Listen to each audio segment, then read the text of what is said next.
안녕하십니까? 오늘 우리는 상상력을 자극하는 질문 하나를 던져보고자 합니다. 만약 스마트폰이 오늘날처럼 우리 삶의 필수품이 되지 않고 여전히 일부에게만 허락된 사치품으로 남았다면 세상은 어떻게 달라졌을까요?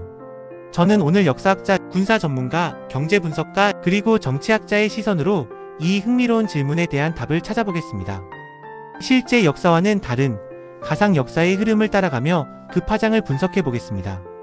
우선 스마트폰이 대중화되지 않았다는 가정하에 정보통신 기술 발전 경로 자체가 달라졌을 것입니다. 개인용 컴퓨터와 인터넷은 꾸준히 발전했겠지만 휴대성과 개인화된 컴퓨팅 경험에 대한 요구가 지금처럼 폭발적으로 증가하지 않아 기술 발전의 속도와 방향이 달라졌을 가능성이 높습니다. 정치적인 측면에서 보면 정보의 확산 속도가 훨씬 느렸을 것입니다. 소셜미디어를 통한 실시간 여론 형성이나 확산이 불가능해지면서 정부의 정보 통제가 상대적으로 용이해졌을 수 있습니다. 인터넷은 존재했겠지만 스마트폰이라는 휴대용 창이 없기에 정보 접근성의 격차는 더욱 심화되었을 것입니다. 이는 정치적 참여의 형태에도 영향을 미쳐 온라인에서의 즉각적인 참여보다는 오프라인에서의 조직적인 활동이 더 중요해졌을 수 있습니다. 경제적으로는 스마트폰 산업이라는 거대한 시장이 형성되지 않았을 겁니다. 이는 관련 부품, 소프트웨어, 앱 생태계, 통신, 인프라 투자 등 연관 산업 전반에 걸쳐 막대한 영향을 미쳤을 겁니다. 대신 기존 PC 산업이나 다른 휴대용 기기가 더 오랜 기간 발전하거나 새로운 형태로 진화했을 수 있습니다. 전자상거래 역시 지금처럼 폭발적으로 성장하기 어려웠을 것이며 오프라인 유통 채널의 중요성이 상대적으로 더 오래 유지되었을 것입니다. 군사적으로는 정보전의 양상이 달라졌을 것입니다. 스마트폰을 통한 실시간 영상 공유, 위치 정보 수집, 암호화 통신은 현대 군사 작전의 핵심 요소입니다. 이것이 부재했다면 군사작전은 보다 전통적인 통신수단에 의존했을 것이며 드론이나 위성 정보를 활용하는 방식도 지금과는 달랐을 것입니다. 정보의 실시간 수집 및 분석 능력의 차이가 전장의 우위를 결정하는 데 더 큰 영향을 미쳤을 수 있습니다. 문화적으로는 개인의 미디어 소비 행태가 크게 달라졌을 것입니다. 동영상을 언제 어디서나 시청하고 SNS로 소통하며 다양한 앱을 통해 정보를 얻는 일상적인 경험 자체가 존재하지 않았을 겁니다. 사람들은 텍스트 기반 정보, TV, 라디오, 책 등 전통적인 매체에 더 의존했을 것이며 이는 문화 콘텐츠 생산과 소비 방식에도 영향을 미쳤을 것입니다. 디지털 네이티브라는 개념 자체도 등장하지 않았을 수 있습니다. 국제관계 측면에서도 변화가 예상됩니다.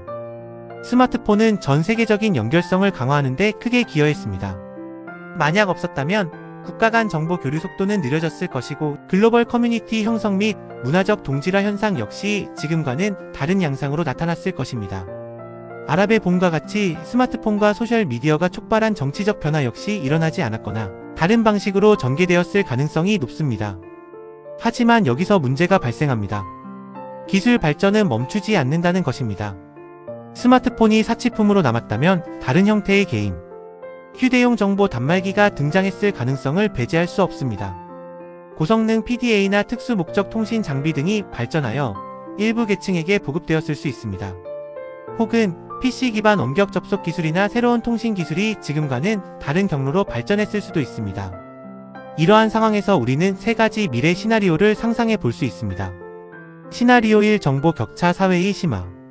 이 시나리오에서는 스마트폰이 고가의 사치품으로 유지되어 최신 정보 접근성이 소수의 부유층이나 특정 직업군에 국한됩니다. 정치 정부의 정보 통제가 용이해지며 민주주의의 발전 속도가 더뎌질 수 있습니다. 선거 과정에서 정보 비대칭성이 심화되고 여론 조작이 쉬워질 수 있습니다. 특정 계층만이 정치적 의사결정 과정에 대한 충분한 정보를 얻게 되어 사회 계층 간 갈등이 심화될 수 있습니다. 경제 IT 산업 발전 속도가 현저히 느려지고 관련 일자리 창출도 제한적입니다. 전자상거래 대신 전통적인 오프라인 유통이 강세를 유지하며 핀테크 발전도 더딜 것입니다. 데이터 기반 비즈니스 모델은 크게 성장하지 못하고 빅데이터 분석 활용도 제한적일 것입니다.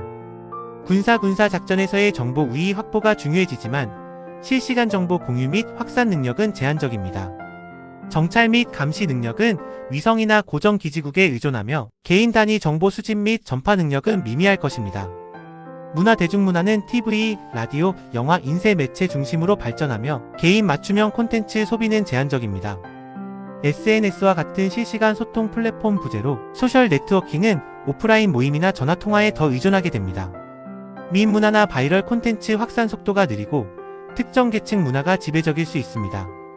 국제관계 국가 간 정보 교류는 외교 채널이나 공식 통신망에 의존하며 시민 간 직접 교류는 제한적입니다.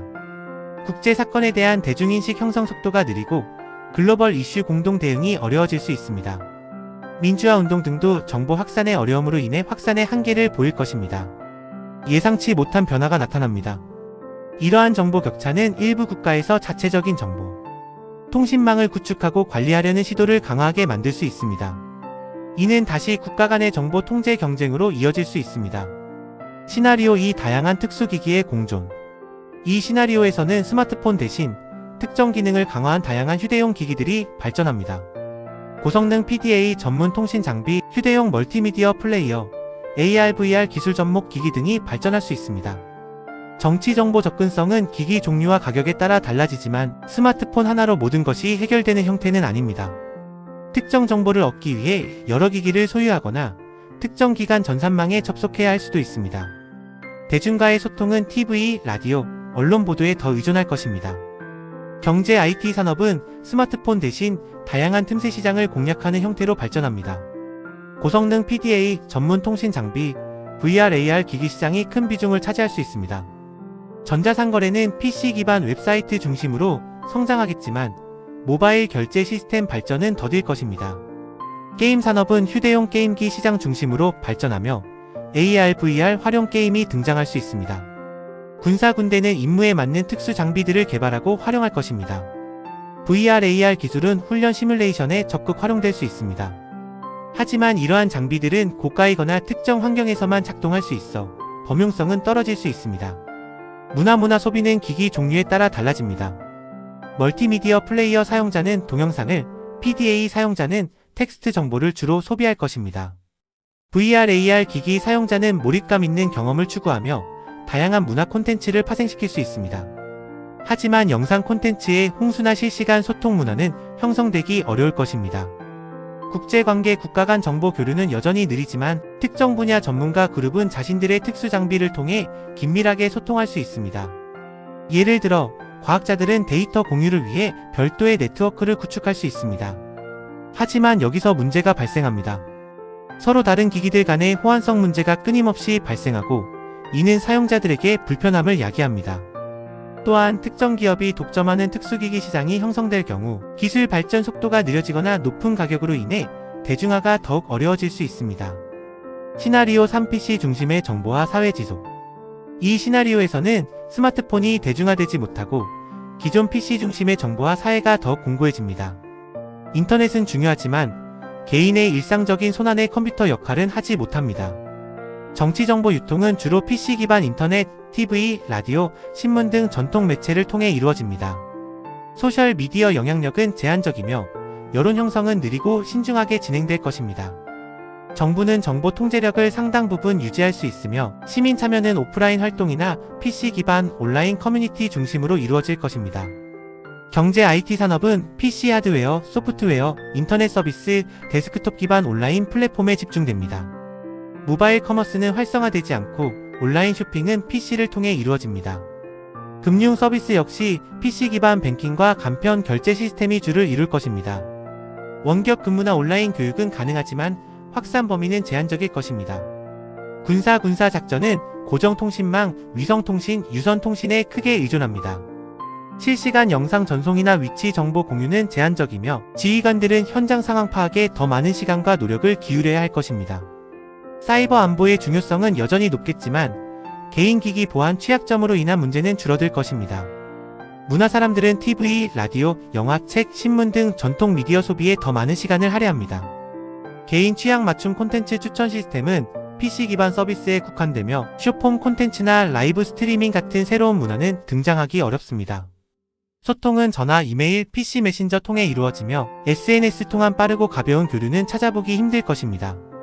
국제관계 국가 간 정보 교류는 외교관, 언론인, 학자 등 제한된 인력에 의해 이루어집니다. 일반 시민들은 국제 뉴스나 사건에 대해 전통 미디어를 통해 간접적으로 접하게 되므로 국제 정세 대중 관심이나 이해도 낮을 수 있습니다. 글로벌 이슈의 신속 정보 공유와 국제 연대가 필요한 상황에서는 어려움을 겪을 수 있습니다. 하지만 여기서 문제가 발생합니다. PC 중심 정보화는 이동성과 개인화 측면에서 한계를 명확히 드러냅니다. 이에 대한 불편함이 누적되면서 사람들은 결국 이 불편함을 해소할 새로운 기술을 갈망하게 될 것입니다. 어쩌면 이것이 스마트폰의 재등장이나 혹은 전혀 다른 혁신적인 기술 등장을 촉발하는 계기가 될 수도 있습니다. 결론적으로 스마트폰이 사치품으로 남았다면 오늘날 우리가 아는 세상과는 매우 다른 모습이었을 것입니다. 제가 분석한 바로는 가장 현실성 높은 시나리오는 PC 중심의 정보화. 사회가 지속되면서 점진적으로 다양한 특수기기들이 발전하는 형태로 나아가는 것입니다. 약 60% 실현 가능성 기술 발전은 항상 존재했고 사람들은 편리함을 추구하기에 개인화된 정보기기에 대한 수요가 발생할 것이기 때문입니다. 다만 그 형태가 스마트폰과 같지는 않을 것입니다. 스마트폰의 부재는 단순한 기술적 변화를 넘어 우리의 사고방식, 사회구조, 일상생활 전반에 걸쳐 근본적인 영향을 미쳤을 것입니다. 오늘 저희가 준비한 내용은 여기까지입니다. 시청해주셔서 감사합니다.